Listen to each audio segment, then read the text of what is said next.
everyone, this is Jenny. And this is Alexa. And it's another episode of Checked Out, the Lexington Public Library podcast, where we talk about books and movies and TV and all things library related. Pretty much anything we want. Pretty much anything we want, exactly. Today I'm actually really excited because we're talking about one of my favorite topics, which is, it's my cheesy drum roll, crafting. So joining us today on the podcast, we have a special guest. Robyn Wade is with us. Robyn is the co-owner of ReBelle over on Rosemont Garden in Lexington, Kentucky.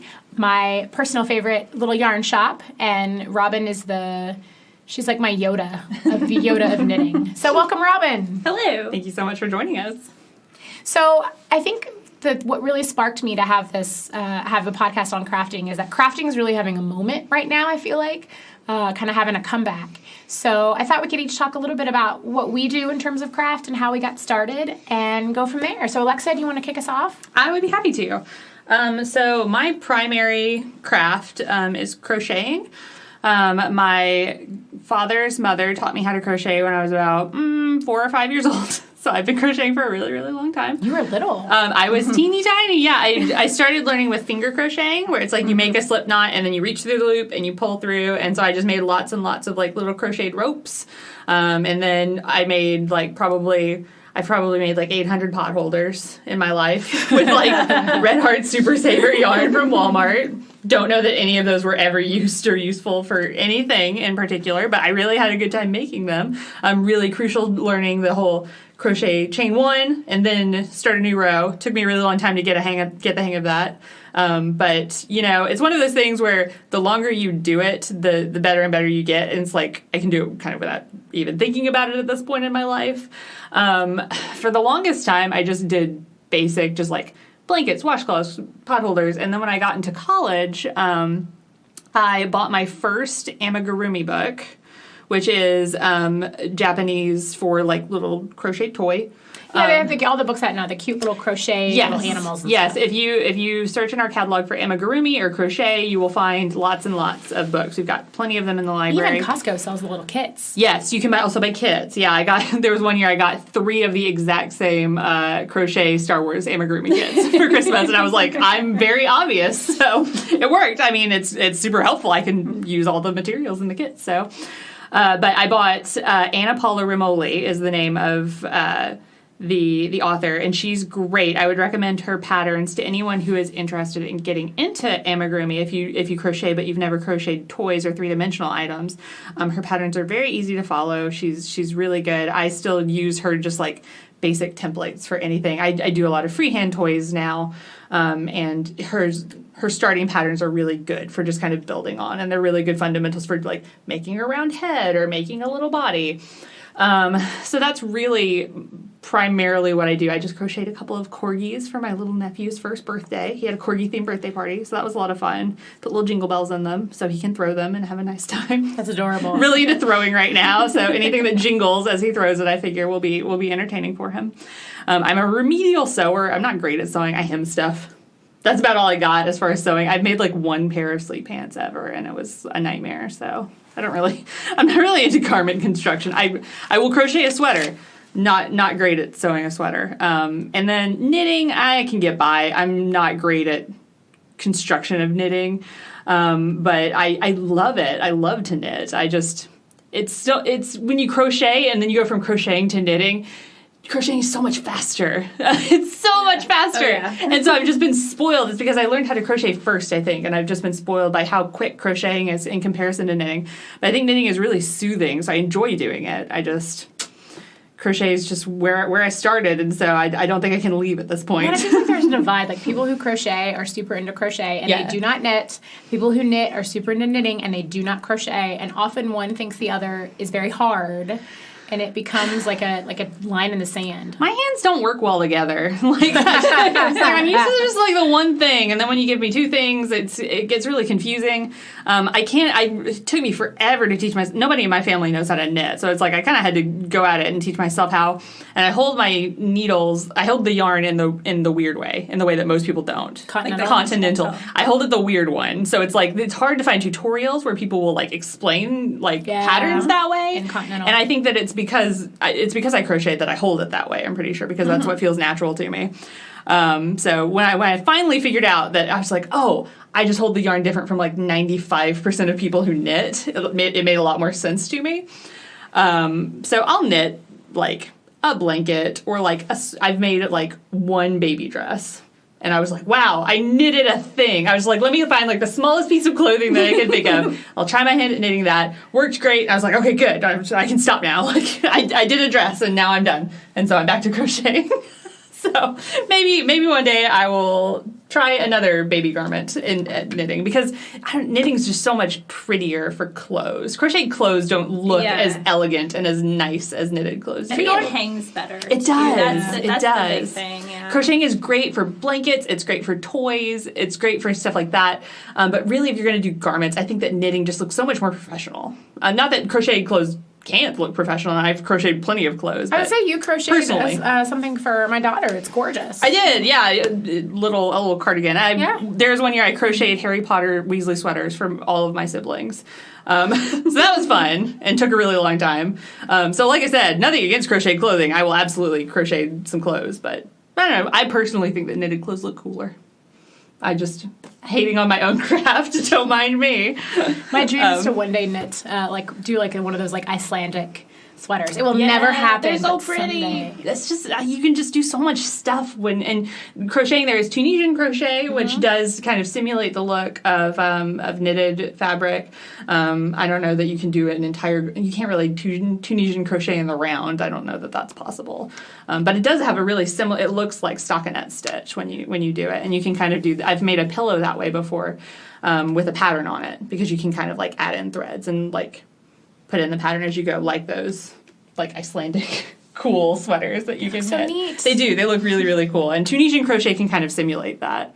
But it's just different. I'm very jealous of people who can knit really well, so. Well, I started knitting as an adult. So you started as a kid. I started as a grown-up. My mom is a big cross-stitcher. She did counted cross-stitch when I was a kid. I cross-stitch a lot, too, actually. I learned to cross-stitch when I was little, at a snow day, actually. I was bored. My mom was like, here, have a needle and some thread, and let's do this. So I learned to do that. I didn't do it much through, like, past childhood.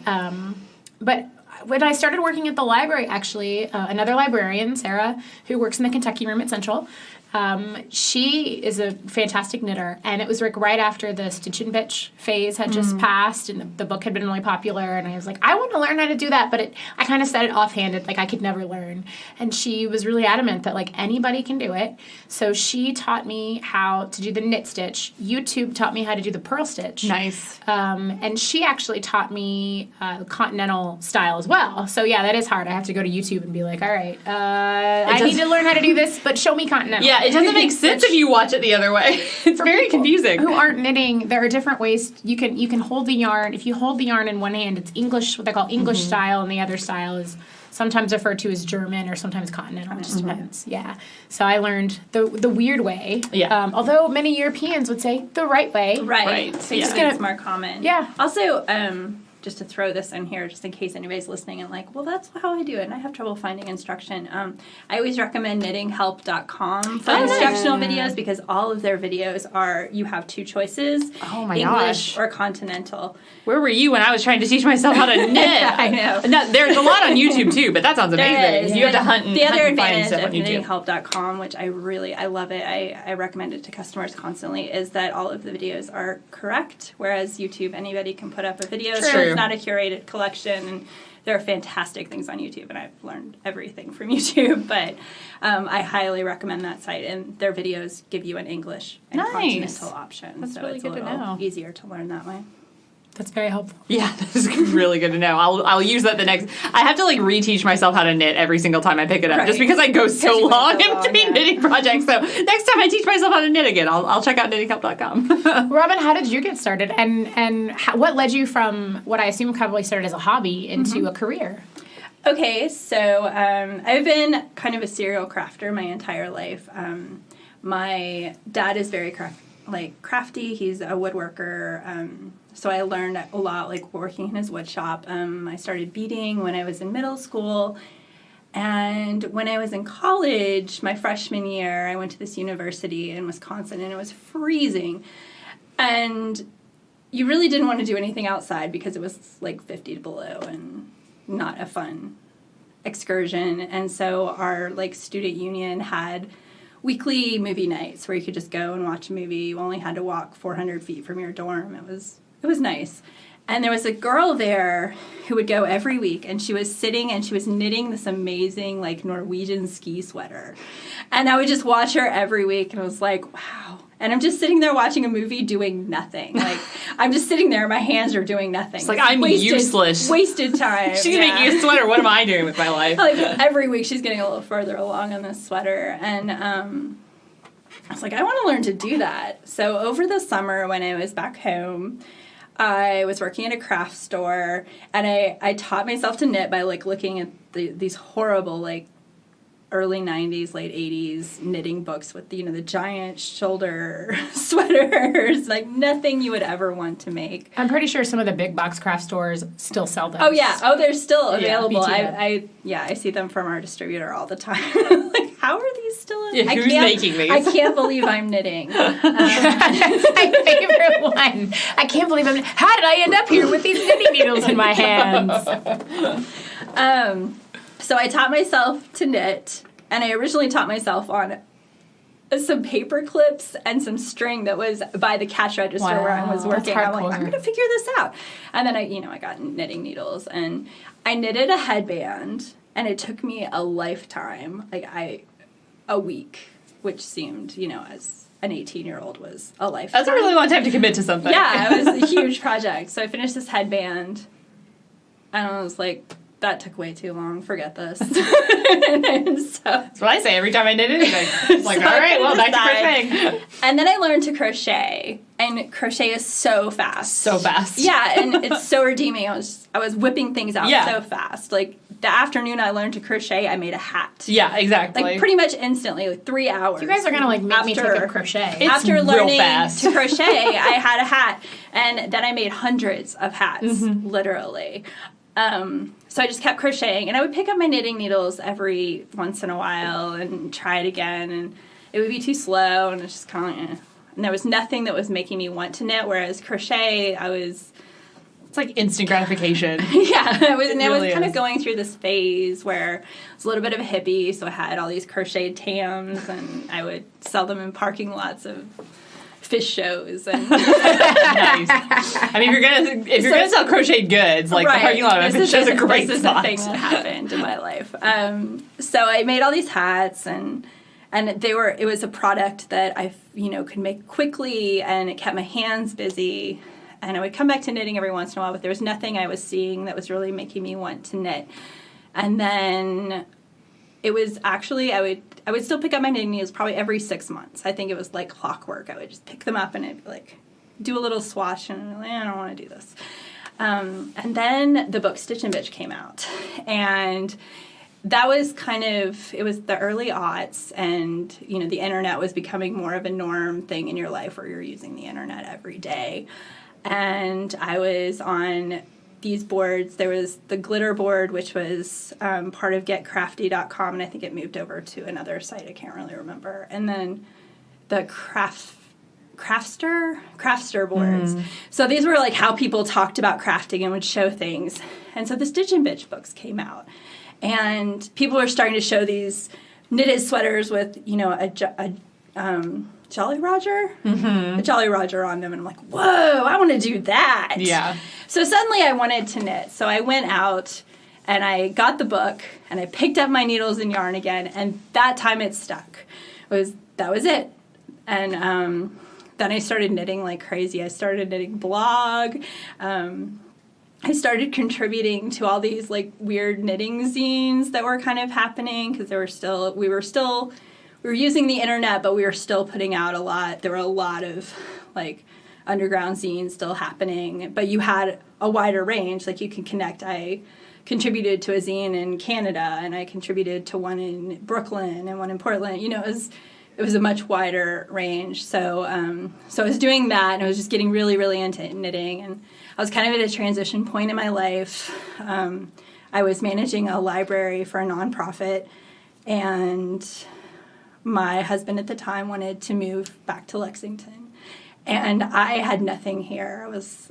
I grew up here, but I hadn't lived here since I was a teenager.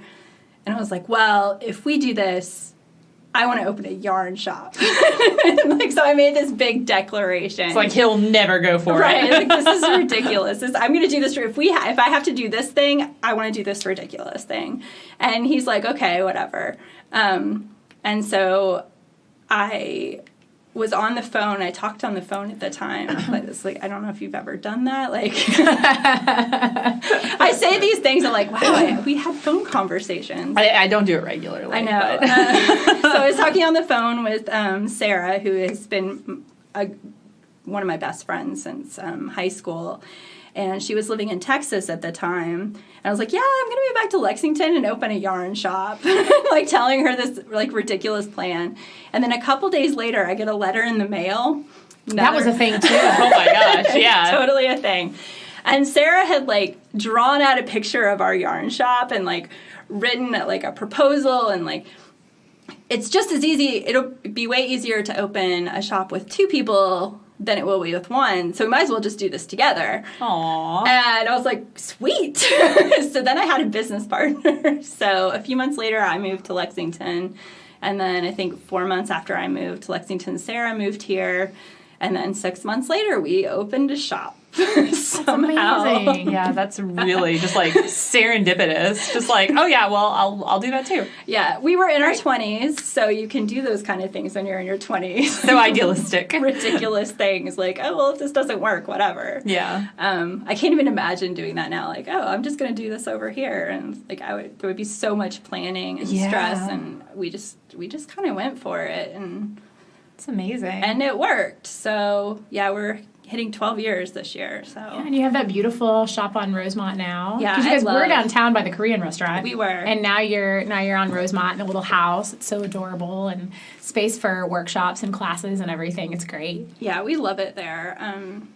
It's kind of everything we kind of dreamed of in the beginning and couldn't quite get to, and I don't know. It's been amazing, and we have amazing customers, and it's been a fun experience. So knitting's kind of my life. But as far as crafting, though, I always say knitting is like my work. And I kind of consider counted cross stitch, which I guess is where you started, as my hobby. So that's kind of what I do when I want to do something away from work. Because when I'm knitting, a lot of times I have to show that.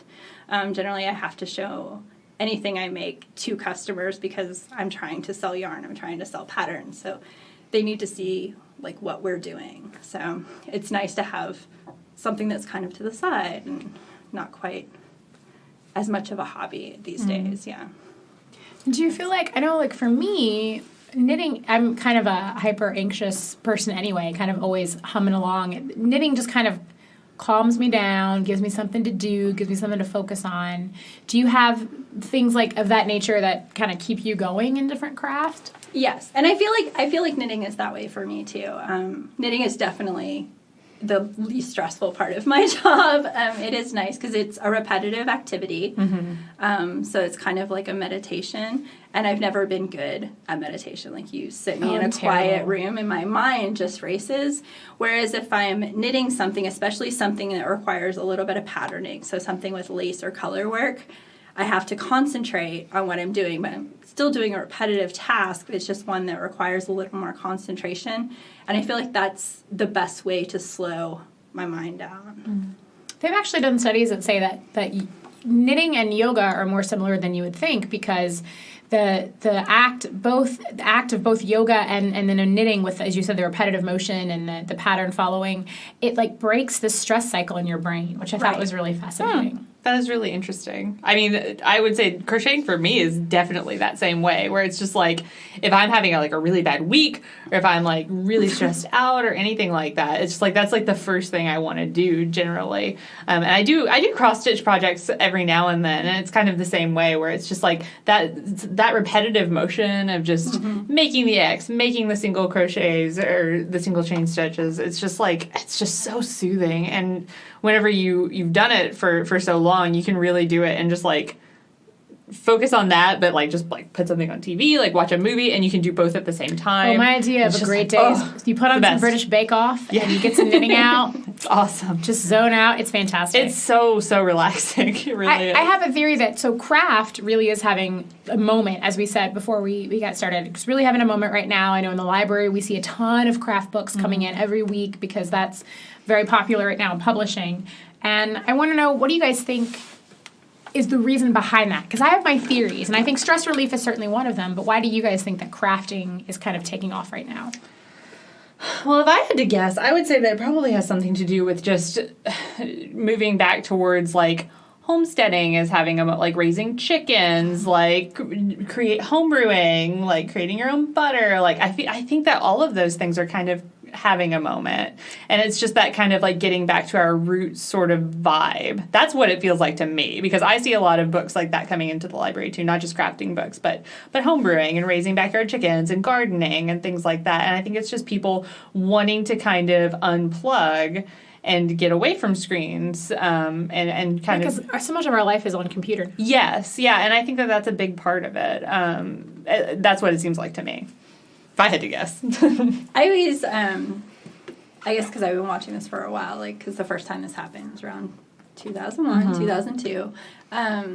I always associate it with just very stressful times. Yeah. People start getting overwhelmed by the world around them, and they need something like tactile that they can deal with. So it's... Can't imagine what would be stressing people out. Who knows? Yeah, we live in such a calm world.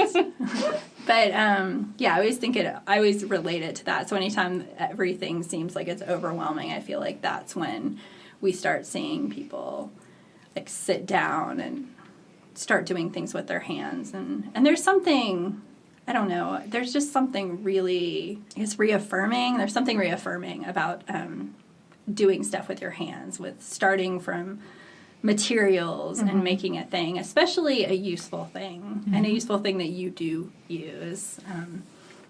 Since I was a kid, that's always been a big thing. Like, I'd go in my dad's wood shop, and I would, pick out some scrap that he'd, like, tossed aside and make it into something. And it was always a really kind of fun experience, and it always made me feel really good when I was done. And you had the whole experience of making it, and then the experience of having that item that you made. Yeah. For better or for worse. I have this one thing. I wish I could woodwork. I wish we could have woodworking classes at the library. Yeah, that would be really cool. Heather Pritchard, who is one of our librarians, Heather did a build your own raised garden bed program for us once at Eastside, which was really fun. And we had in LA at the time a library assistant who did a lot of work. He actually works full time, like restoring furniture now. Like, that's his actual job now. And so he assisted her, and it was such a cool program.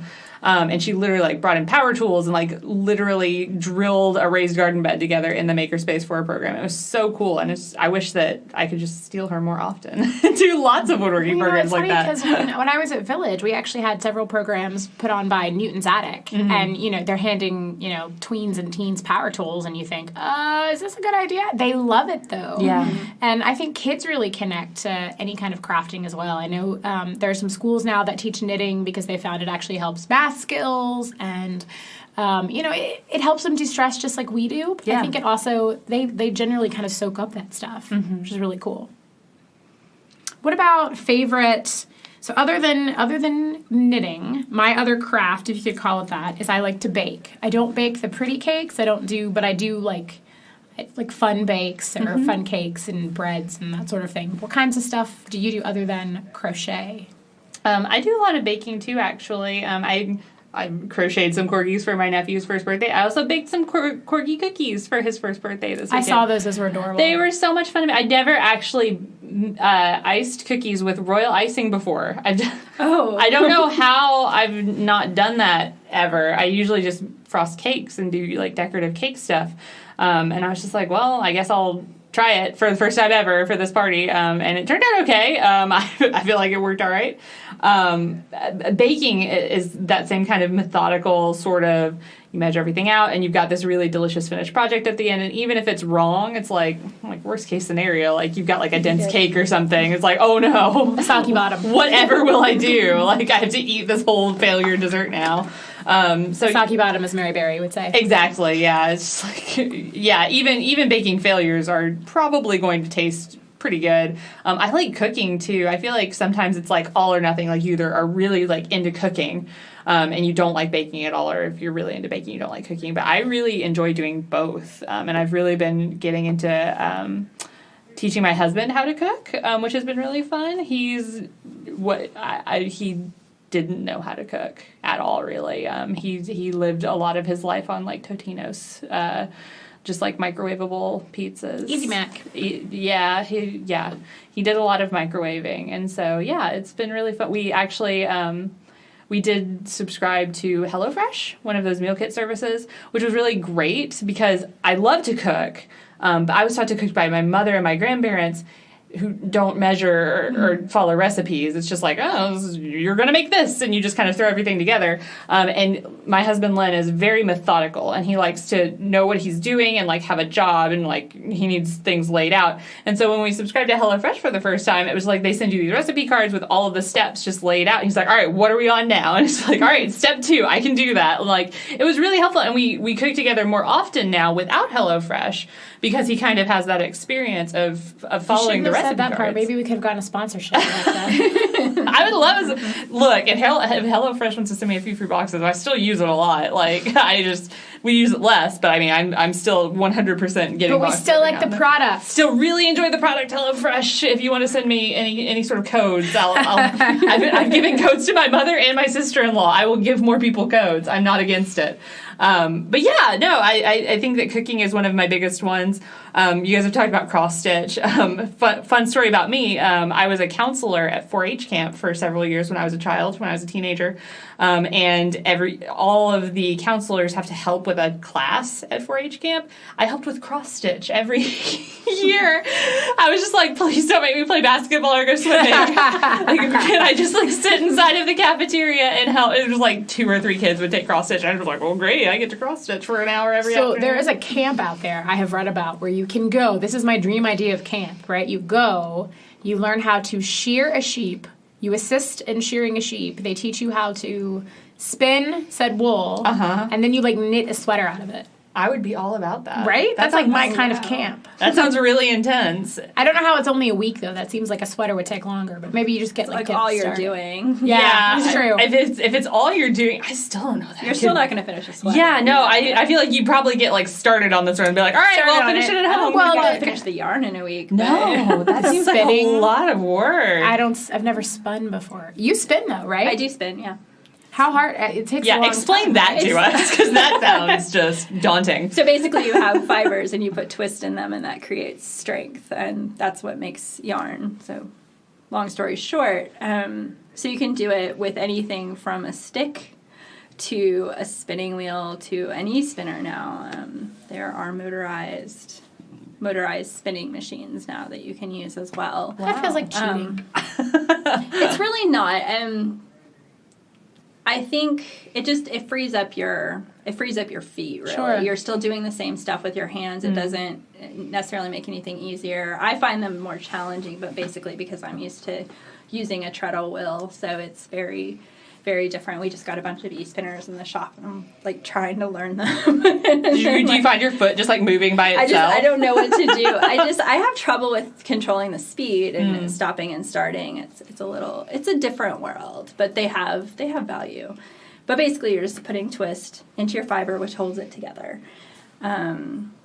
It's also very repetitive and relaxing, and it makes, when you spin on a wheel, it makes this lovely noise, especially if your wheel is maybe a little bit under oiled. It makes this like click clack, click clack, click clack. And it's one of my favorite things. Yeah. I'm always sad when my wheel is perfectly oiled and it's not really making any noise. I'm just like, because I really like the click clack, click-clack, click-clack. It's very quaint. But, yeah. As a child, my dream job was to work at Colonial Williamsburg and be one of the people who demonstrated craft, and that's the craft that I always wanted to do. Was spinning. So you think I would have taken a class by this point to learn how to do it, but I just in my fantasy world, I'm like in a bonnet learning how to spin. Well, I mean, yeah, it's one of those things where I feel like if that were me, I would be afraid that if I ever actually tried it and like I was really bad at it, to like right off it's like that your whole world would come crumbling down. It's like, oh, my dream job, like I was gonna work at Colonial Williamsburg. Oh no. You teach classes at ReBelle, right? We do. Yeah, ReBelle's got classes. Yeah, we teach spinning once a year, sometimes twice a year, depending on the demand. The Sheep and Fiber Fest is an excellent opportunity to kind of start spinning. There's a lot of people who are selling drop spindles. A basic drop spindle is maybe $10, $15. So you could theoretically just start with this one tool and a handful of wool. I think it's an excellent way to start.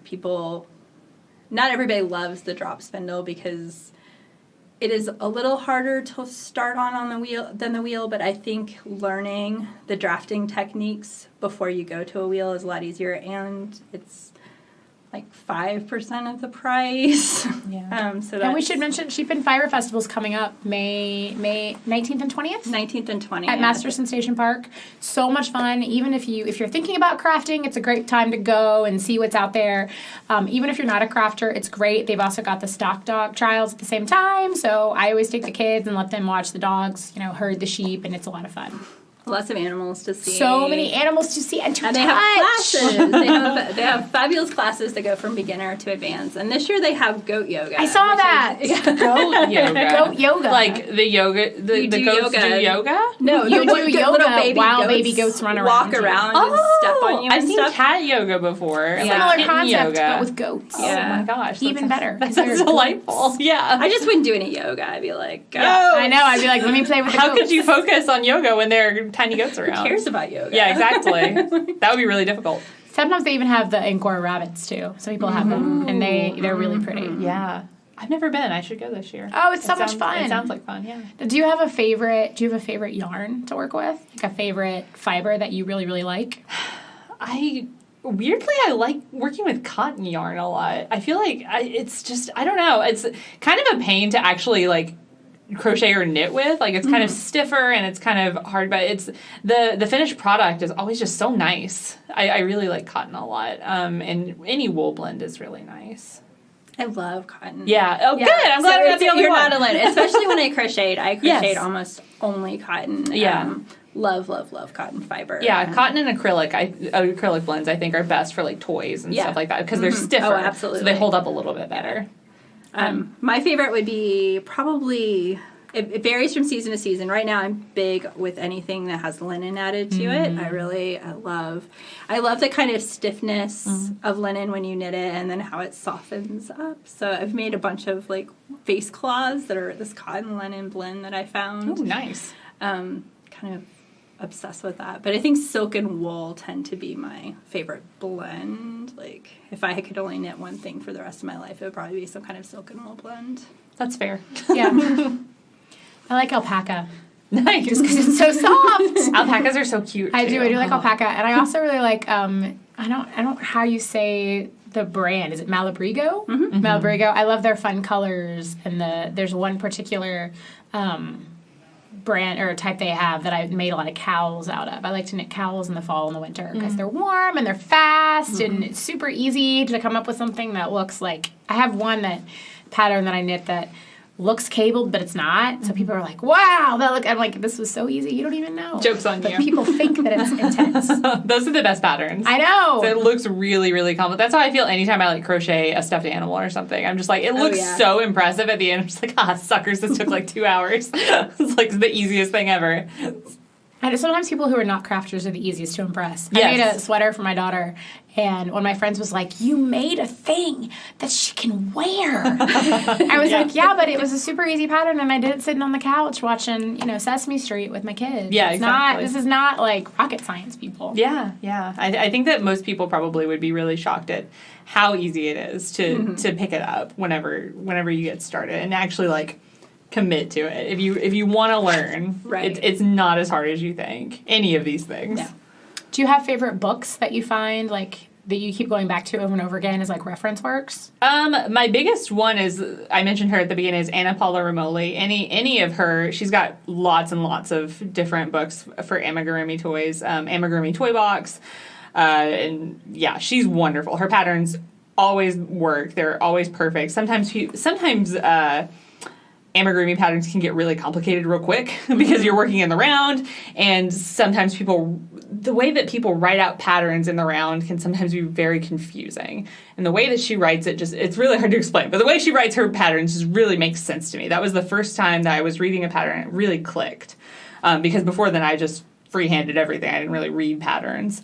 So she's great. And then just as far as anything else goes, you can't really go wrong with mini crochet books. Any sort of, I do have one, at home that I love, and it cost a lot of money at the time. I was like 18 when I bought it. It's like 501 Afghan squares or something like that. Oh, and it's literally like a mix and match book, and it's so good. It's just like each page is a different square.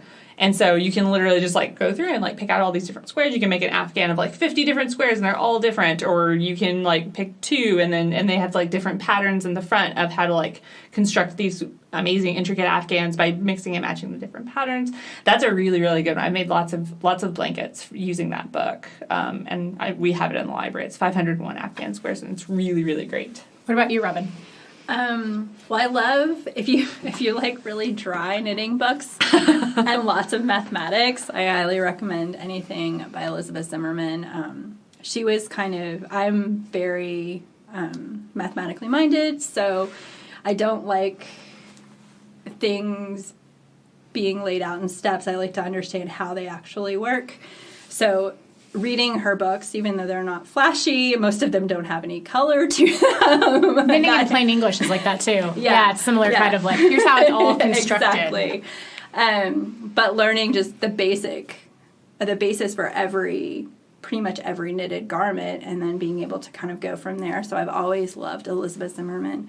Another book that I really like that the library has a few copies of is Knit the Sky by that book's Leah Redmond. Mm-hmm. And I don't know if you've actually read any of it, because I looked at it. I never read it until I was helping out with this class, and the person who was doing it with me like pulled an excerpt from the book, because I looked at the pictures, but I thought it was mostly one of those thing where you look at the sky every day and you knit, a couple of rows in the color that the sky resembles, or something coordinate like to the weather or something like that. But it's actually a lot about the community of knitting and knitting within a community, and it's just beautifully written. All of the illustrations are watercolor. It's just, it's lovely, and I highly recommend it. It's something that I would have completely overlooked had I not had somebody pull an excerpt out of it, and I'm like, whoa. It doesn't really look like a book with patterns or anything in it when you see it. Yeah, it's really, really beautiful. I'm currently reading, and this is the history nerd in me, No Idle Hands by Anne MacDonald, which is like the history of women knitting in America, and it's fantastic in that sort of like, I am part of something that has gone on for generations and is important and is special, and it's just, if you want to feel like super proud of being a crafter, it's a great book to read. I also, of course, recommend Stitch and Bitch, because that's, I feel like, the one that got a lot of people started. I wonder how many people Debbie Stoller has taught to knit in her own way. Millions. Yeah.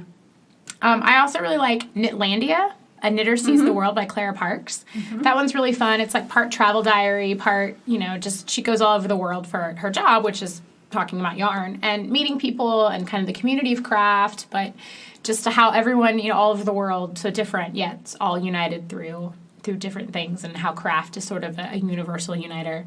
And then, of course, the Vogue Knitting put out their big, their Bible again this year. They only do it a couple years, and it's a pretty coffee table book, but it's also just pretty just to look at. If you just looking at pictures of yarn, which I do. Yeah. Because I'm a nerd. I will say as well, as far as knitting goes for me, it's not a book, but Purl Bee, the website, Purlbee, amazing. I mean, that's the website where I knitted my first baby dress from. So they do have free patterns online, and they're remarkably, if I can follow the patterns from Pearl Bee. I feel like anyone can. They're very well written. They're very well written, really concise, really clear. Anytime I think about picking up knitting, I always like go and just like browse Pearl Bee and like look at all of their patterns and stuff they have online. And they sell kits as well. So they have a yarn shop so you can buy kits to create as well. And we should also mention really Ravelry. Ravelry's great, yes. Which is a website that's sort of like the Facebook for the craft world. Exactly, yeah. It's like anybody can have a profile and you upload patterns and people, like links to their Etsy shops or their online shops or wherever they sell their patterns. And there's free patterns too. You can just download them straight from the website. I will say that they drastically underestimate the difficulty. Everything's always like, it's like a 2 or a 3. I'm like, this is a 7. Yeah. This is a 7, you lie. Yeah. Well, their difficulties are based on user, so everything's user-generated, which is kind of the problem because people will finish a pattern. Like, if I finish a pattern, it's very different than if you finish a pattern. So it's like, it asks me, what do I think? You might think it's a 1. The difficulty level is, I was like, this is a breeze. Yeah. But then you go to do it and you're like, this is a 7. Yeah, exactly. And it's very. It's like Goodreads. So, always keep that in mind with Ravelry. Mm-hmm. The other thing I love about Ravelry, and I love this as a shop owner, I think they have just revolutionized the design world in doing this, is that designers can put their patterns on Ravelry to sell. If you are a customer, you can buy a pattern from a designer, and it stores in your Ravelry library forever. So it's sitting there. So you print off your copy, you lose your copy, it's there. Mm-hmm. As a yarn shop, they also allow me to sell them. So you can buy them from me for the same price that you would buy them from them. And they still store in your Ravelry library.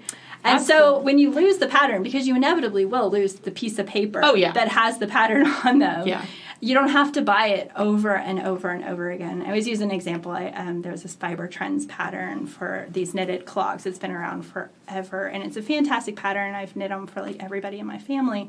I have bought the pattern 4 times because I kept buying the paper copies. Yeah. And the last time I bought it on Ravelry. I was so excited because it was an option now, and I was like, I'm buying it on Ravelry, never buying it again. And the other thing is with Ravelry, you can access it on your phone. So if you're out and you open your knitting bag and your pattern's not there, it's sitting there on your phone. It's amazing. Mm-hmm. Game changing. I knit on a plane for the first time recently, and it was nice to have it on my phone right there. Mm-hmm. I didn't have to fumble with the piece of paper and all of that.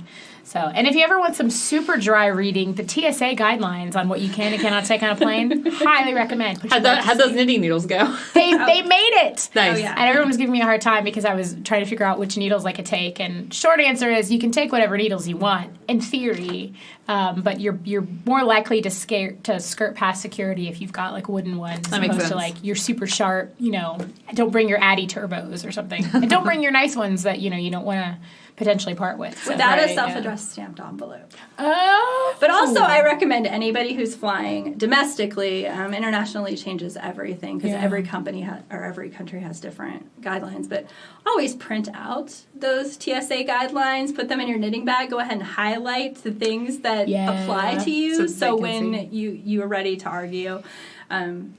Because as somebody who will not pry my needles out of my cold dead hands, I'm like, nope, it says right here. Read and weep. I can have this. Yeah. No yarn cutters. No yarn cutters. And but no you scissors. Can have scissors. I know, but you can have scissors with blades shorter than 4 inches. 4 inches. Which That's is pretty. insane. You can do some serious damage with some 4-inch scissors. Those tiny little embroidery scissors? Always bring round scissors. I've never fought that scissor thing. I was like, you know what? I know it says 4 inches, but I'm just going to bring these little kid scissors. Yeah. I've heard a lot of people recommend the kid scissors as a way to go. Just in case. Yeah. You don't need to hold up. Absolutely. So a couple other craft books that I wanted to throw out there for anybody who's listening. This one I think is just really fun. Crafting with Feminism, 25 Girl Power Projects to Smash the Patriarchy by Bonnie Burton. Super Craft, Easy Projects for Every Weekend by Sophie Pester if you're kind of a newbie and you just want something to do for fun on the weekends. And then craft books for small people if you want to get your kids involved. Lazing, it's a fun title, Lazing on a Sunday Crafternoon. Little projects for people with just a little time and a little skill by Eliza Muldoon. And then Boycraft, Loads of things to make for and with boys and girls by Sarah Dutchers. And I think Boycraft is neat because you get to a certain age in kids and they very much gender themselves and say, I can't do this or I can't do that. And, right now my kid is 3 and he thinks the yarn store is magical. And I hope he always does. But there may come a time when, you got to trick him into doing stuff with his hands. Mm-hmm. So anytime you can trick a kid into doing something creative, I'm all about it. Right, yes. It's always a win. And then in terms of trends in crafting, we mentioned macrame is having a moment. Giant knitting was big for a while, like where you knit with your hands or big needles. Baking and cakes. Thank you, British Bake Off. Coloring. The library has several popular coloring programs. There was a new one that I hadn't heard of until Beaumont had a program for it. Oh, it stickering. Was stickering. Yeah. Yes. It's sticker by numbers. Yeah. It's fascinating. So literally it's like kits and you have like the little stickers and you peel and stick the stickers down and that's how you fill in the color by number area. You can buy the books on Amazon. Yeah, and I saw for kids or for adults? Anyone. Any ages. Yes. Yeah. It was like lots of different ages came to the Beaumont program from what I know, told, and I wouldn't have thought it would have been as big as it was, but it was huge. Yeah. A huge crowd. Mm-hmm. I mean, it sounds great. As soon as I heard about it, I immediately went on Amazon and was like pricing out books. I was just like, can I get into stickering? Like, this sounds like something that might be soothing for me. That sounds interesting. Maybe they'll have a sticker episode of Making It, which comes out this summer. Nick Offerman and Amy Poehler show, otherwise known as Leslie Knope and Ron Swanson, have a reality show coming out. I'm really excited about, again, called Making It. Duo. And it's a craft show, but each craft competition, and each week is a different craft. And I think it's going to be nice because Nick Offerman actually is a fairly prolific woodworker. He's a woodworker, yeah. Lynn, my husband, is obsessed with his woodworking. He has, like, woodworking YouTube videos just where he just, like, no joke, like, just very, like, professionally and calmly, like, explains, like, how to make a canoe. It's just, like, Lynn's obsessed with watching them. His wood shop is amazing. Yeah. He's got really, really cool. So you can buy his stuff that his wood shop makes. He's got, like, beard combs and stuff on his online store. It's really cool. It's just, I mean, when you see him as Ron Swanson, it's like, oh, it's just kind of an act, but it's kind of not. Yeah, it's kind of just Nick Offerman. Yeah. I'm hoping this is going to be my, the American version of Bake Off, because I do find Great British Bake Off to be insanely soothing, and I'm looking for... And it's over as we know it, because they've split everyone up. I know. So. You kind of have to find the next thing now. That's a whole nother episode to work through my feelings about Bake Off. It's pretty upsetting. And then another source, if books aren't enough for you, or you've taken a class with Robyn or someone and you want to learn more, there is a website called Craftsy that is sort of like the Netflix of craft. You can subscribe and they have different videos for every kind of craft under the sun that you could imagine, baking and sewing and all kinds of stuff. So all lots of options out there for people who want to get started with craft, and I highly recommend it. Yeah, and if all else fails, you really can just YouTube anything. Oh, yeah. And there are so many, it's like Robyn said, it's kind of hard. You do have to kind of be a little choosier and pick and choose which videos you look at, because anybody can put one up. But there is a video for absolutely every kind of craft that you can imagine on YouTube. And there are some podcasts on YouTube as well that are pretty fun. Oh, yeah. Grocery Girls is one that I like, and yeah. And they've moved over to Craftsy. I don't know if you've seen it. Yeah. They're on there. I didn't even notice that until last week. I was like, oh, this is a whole new thing to watch. Yeah, have you been to any of, like, the yarn cons or whatever? I have. I've gone to professional trade shows, but I don't have a lot of time to go to, the yarn cons. So it's not a thing I get to do very often. I've gone to some spinning retreats and some knitting retreats, but nothing big, no stitches, because I'm working. Yeah. It's I mean, it's not like it's that whole job thing. You've got, like, tons of stuff to do or anything, so. I know, my husband and I were talking about planning a trip to Scotland at some point, and Ireland and the UK, and we were talking about time to go, and I was like, well, if we go in the spring, we could be there for that Edinburgh Yarn Festival. I'm just saying. He was like, oh, do it. I'll let you look at whatever castles you want, Patrick. Right? We'll go to whatever castles you want. That's fine. There's so many castles for him to look at. Right? I'll just be over here buying some yarn. Yeah. Bring in a separate suitcase. He'll be fine. Yarn. I'm gonna buy. Yeah. And again, Sheep and Fiber Festival is May 19th and May 20th. Highly recommend it. So much fun. I'll be there with a shopping bag full of goodies, I'm sure. And you'll be there with ReBelle. Yes. Yep. Mm-hmm. Lots of sheep and llamas and alpacas and bunnies, rabbits and goats everywhere. Goat yoga, apparently. Goat yoga. Awesome. Well, thank you so much for joining us, Robyn. No problem. Thanks for having me. All right. Thanks, guys. Thanks.